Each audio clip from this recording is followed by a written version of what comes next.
তোমরা সবাই কেমন আছো? আজকে দেখাবো করম চা চাটনি কেমন করে করে। দেখো, প্রথমে করম চাগুলো চালা করে নেব। দেখেছো, চালা করে নিয়েছি, এর ভিতরে দানা রয়েছে, দিয়ে এই জলের মধ্যে দিয়ে দিলাম।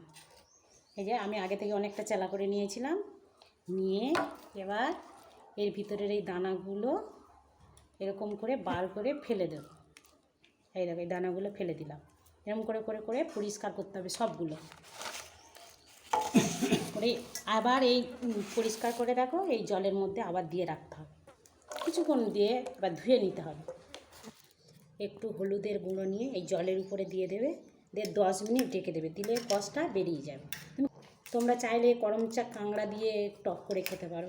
করম চা আবার আচার করে তুমি বয়েমে রেখে দিতে পারো, যেমনভাবে আমের আচার করে তেমনভাবে আচার করে রেখে দিলেও অনেক দিন থাকবে। এটাগুলো দিয়ে দিলাম তেলের উপরে, সঙ্গে তোমরা যা মশলা দেবে দেবে।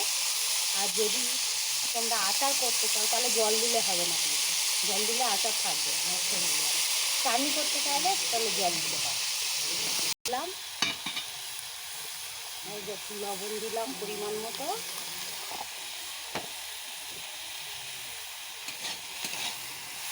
যদি আচার করি তাহলে শুধু চিনি দিয়ে, চিনির রসে ফুটিয়ে যেমন আমের আচার করে তেমন হালকা শুকনো শুকনো তুলে নিতে হবে। টাটা।